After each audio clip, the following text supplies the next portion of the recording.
Listening Test. You will hear a number of different recordings and you will have to answer questions on what you hear. You will have time to read the instructions and questions and you will be given time to check your work. All the recordings will be played once only. The test is in 4 parts. Now turn to part 1. You will hear a woman booking a bicycle tour over the phone. First, you have some time to look at questions 1 to 4.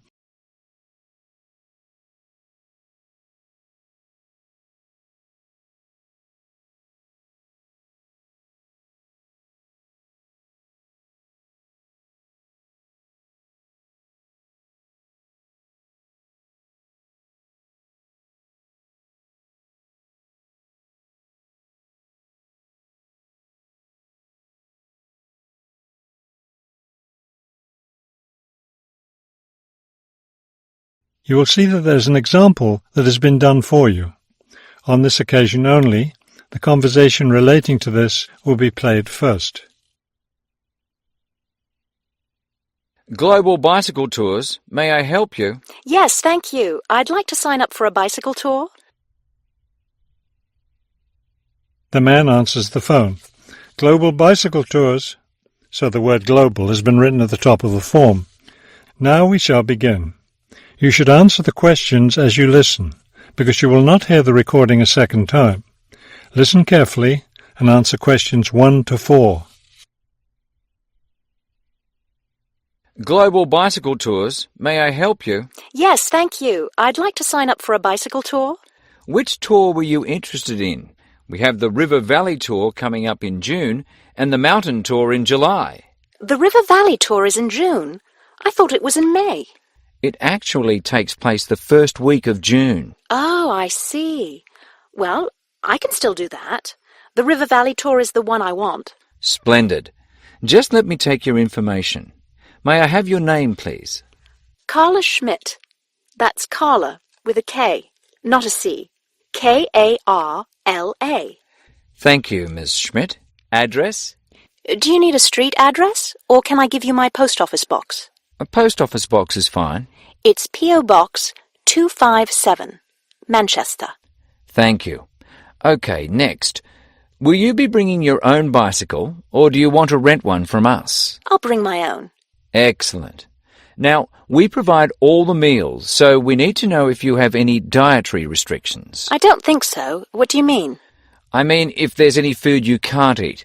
Some people have food allergies or are vegetarian or have to avoid dairy products, things like that. Oh, I see. Well, yes, I'm a vegetarian. I never eat meat.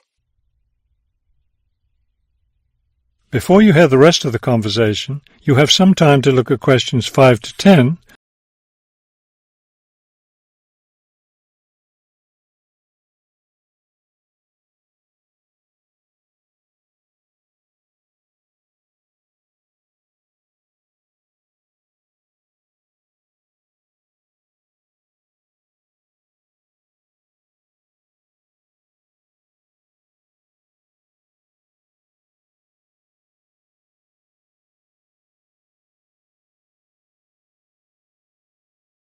Now listen and answer questions 5 to 10. All right, I'll make a note of that. Now, the total cost of the tour is $750. That much? The price includes everything. Food, hotel, transportation, everything. Everything? Yes, everything. The only other thing is you'll want to tip the tour guide. We usually recommend 5% of the total tour cost. A 5% tip. I guess that's reasonable. In order to reserve your space on the tour, I'll need a 30% deposit. Do you need that right away? We generally ask for the deposit at least 4 weeks before the tour begins. The River Valley tour begins, 6 weeks from now. So you'll need to pay the deposit in 2 weeks. I think I can do that. I wonder if you could tell me something. How will our luggage be transported? Do we carry it on our bicycles? No, you leave that to us. We have a van that carries your luggage from hotel to hotel each day, so you don't have to worry about it. Great. I have a luggage rack for my bike, but I guess I won't have to bring that. No, you won't. But there are a few items we recommend that you bring. We can't control the weather, so you should bring a raincoat or rain gear. Yes, that's a good idea. And I should have my own spare tyre too, shouldn't I? Actually, you don't need that, as our guide always carries some. And of course, you won't need maps either, since our guide has the route all planned. What about a water bottle? I'll need that, won't I? Yes, you should definitely have a water bottle. A camera would be a good idea too, since that tour goes through some very scenic areas. I have a guidebook of that area. I wonder if I should bring it along. We don't recommend guidebooks. It would just be extra weight, and the tour guide knows a great deal about the area. Yes, I see. Is there anything else I need to know? I think we've covered the important points. I'll send you a tour brochure, and you can call again if you have any questions. Thank you very much. That is the end of Part 1. You now have 30 seconds to check your answers to Part 1.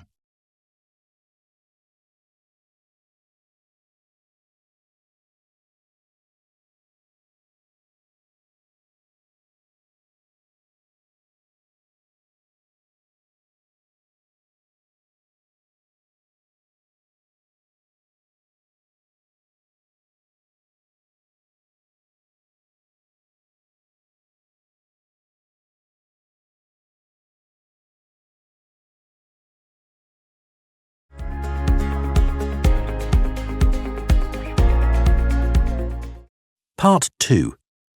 You will hear a tour of a newly renovated health club. First, you have some time to look at questions 11 to 15.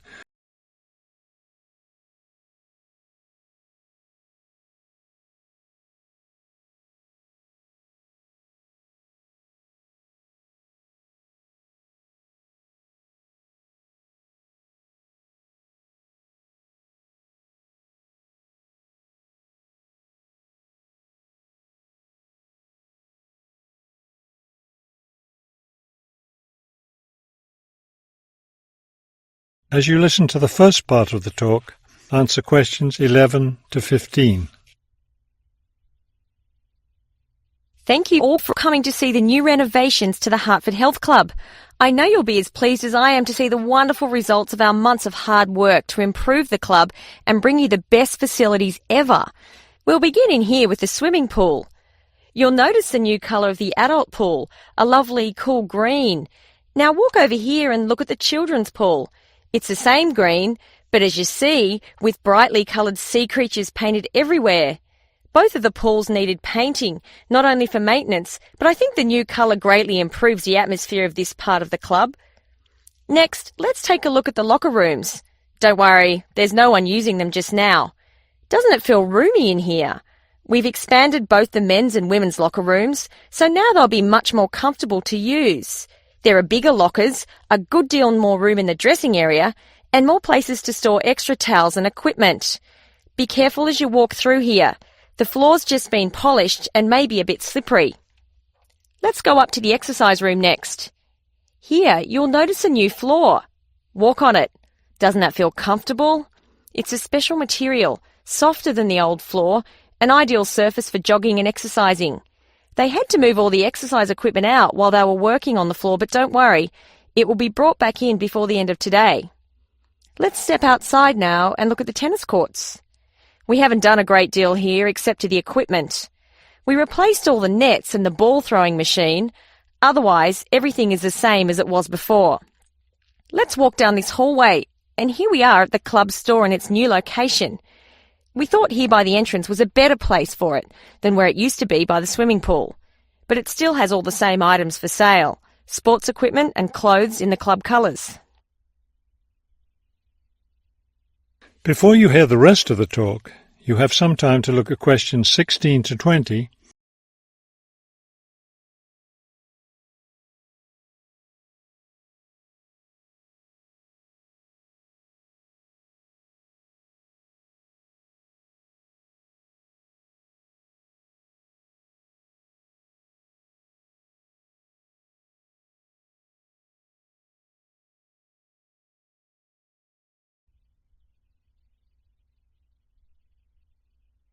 Now listen and answer questions 16 to 20. We're excited about the upcoming activities and events to take place in our newly renovated club. Now that the pools are ready for use again, swimming lessons will begin tomorrow for both adults and children. If you haven't signed up yet, you can stop by the office before you leave today and put your name on the list. If you're a tennis player, you'll be interested to hear about the tennis competition coming up on Wednesday. Players from different clubs all over the region will be participating.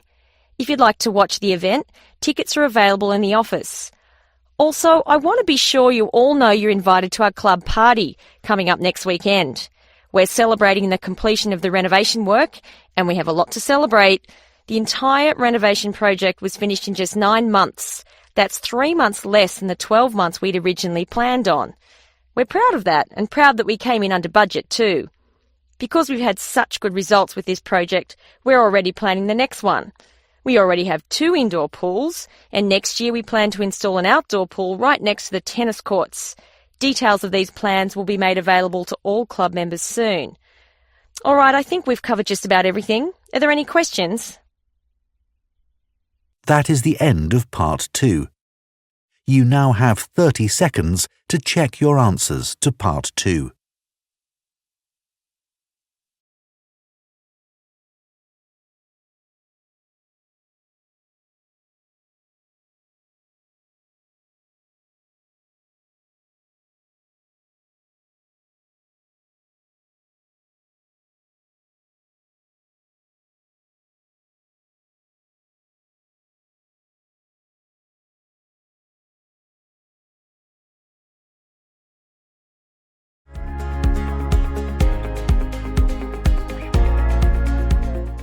Part 3. You will hear a museum director talking to several student interns, explaining their internship duties at the museum. First, you have some time to look at questions 21 to 25.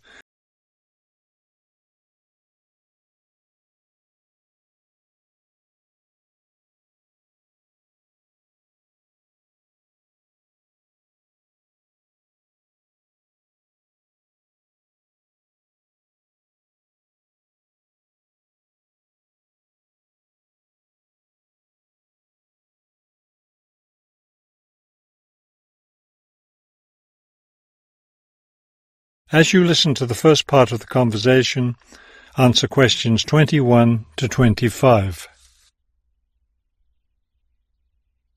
Welcome to the City Museum of Art. I'm Dr. Shirley Johnson, the director of the museum's internship program. Today, I'll be giving you an orientation to the museum and our museum administrator's internship program. Will we get a chance to tour the museum today? Yes, we'll start right now with a tour of the building. We'll skip the basement. Most of that part of the building is devoted to art conservation, which won't be part of your internship. Let's begin here on the ground floor with the museum offices. I guess this is where we'll be spending most of our time, helping with the office work. You'll spend some time working in here so you can learn what the administrative duties involve. But you'll also get a chance to experience all aspects of museum work. This room in here is the Museum Tours office. I'm interested in that. I'd really like to help out with the tours. That's great, because you'll all have a chance to lead some tours and maybe even to develop a tour of your own, too. Let's go up to the second floor now. This is the boardroom in here, isn't it? Will we get to go to board meetings? Only members of the board of directors attend those. Now, back here behind the galleries are the classrooms. You're all welcome to attend any class you want at no charge. But we won't be teaching any, will we? No, the staff of the education department is responsible for that. Let's move up to the third floor now and the research department. Each of you will spend some time working in here. Great. I'd like to help with the research. We're working on some very interesting research projects right now. Also, as an extension of your research work, you'll probably contribute to some of the museum's brochures. I'm looking forward to that. I like writing about art. Another thing I've been hoping to be able to do is meet some artists. You're in luck then. We've planned a reception for the first day of your internship, and you'll have the chance to meet several local artists then. Before you hear the rest of the conversation, you have some time to look at questions 26 to 30.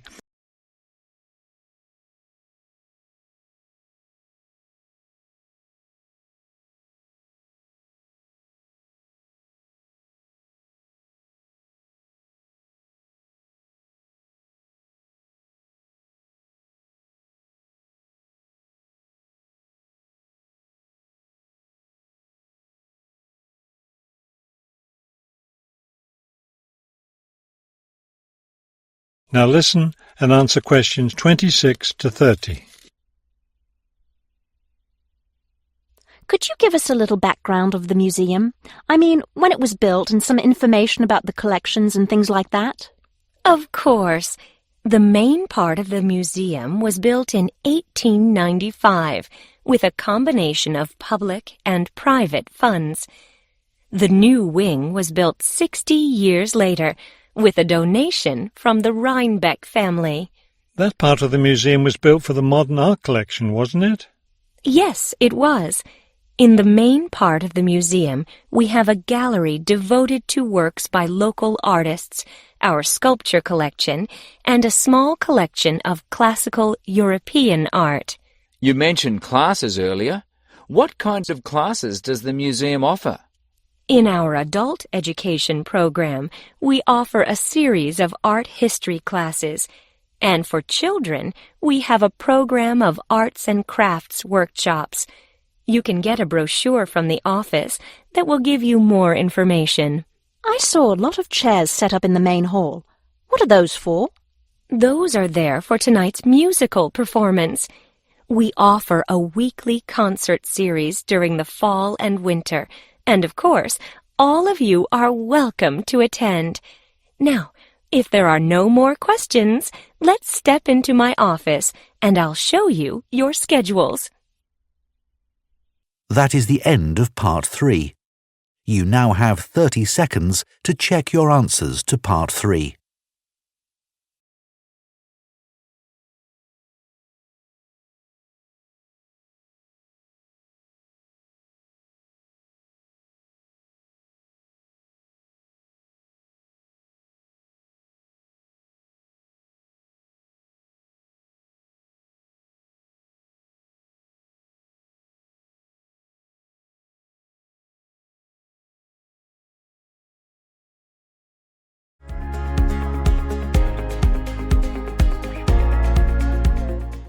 Part 4.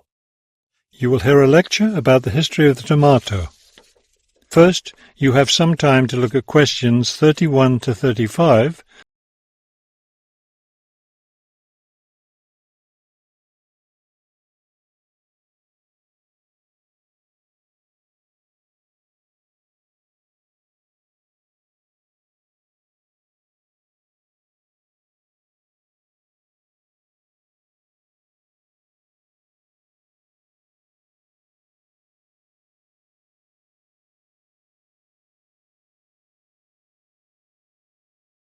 Now listen carefully and answer questions 31 to 35.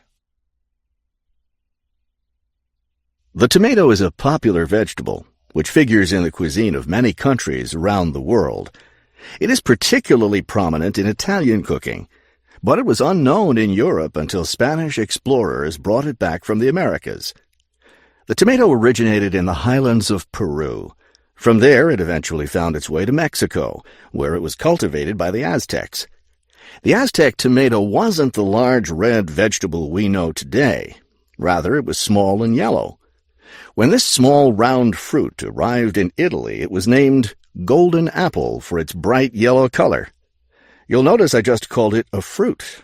That's because a tomato is botanically a fruit, even though most everyone calls it a vegetable. The actual word tomato comes from the Aztec name for the vegetable, meaning plump thing. The tomato arrived in Europe in the 1500s and quickly became a popular food in Spain and Italy. In the late 1600s, the Italians began publishing recipes that used tomatoes. The British, however, had a different attitude toward the vegetable. It was grown as an ornamental plant in Britain in the 1600s, but it wasn't eaten because it was thought to be poisonous. It wasn't until the 1700s that tomatoes became part of the daily diet in Britain. Before you hear the rest of the talk, you have some time to look at questions 36 to 40.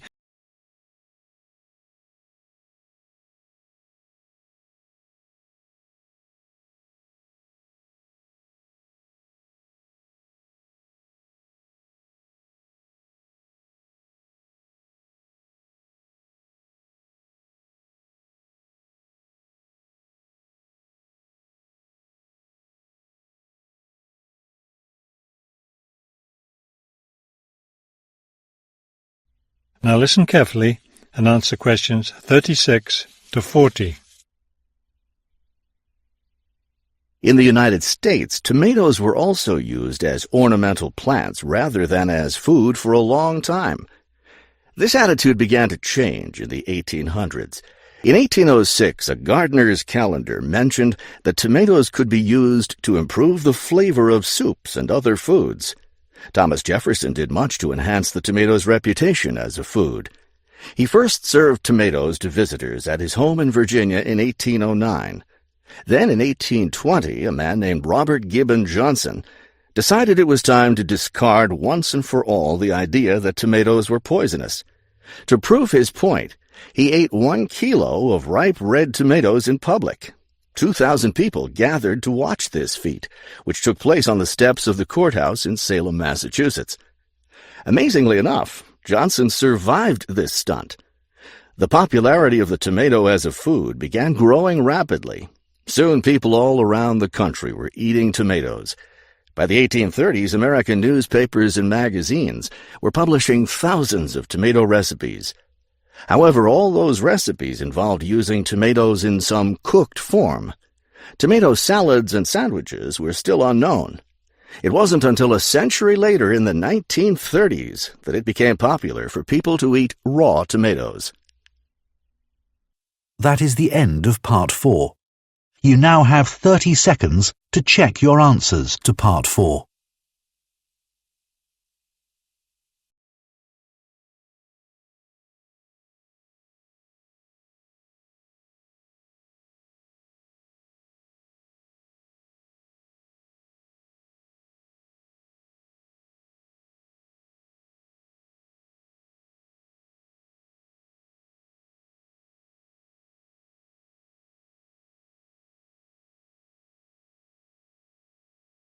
That is the end of the listening test.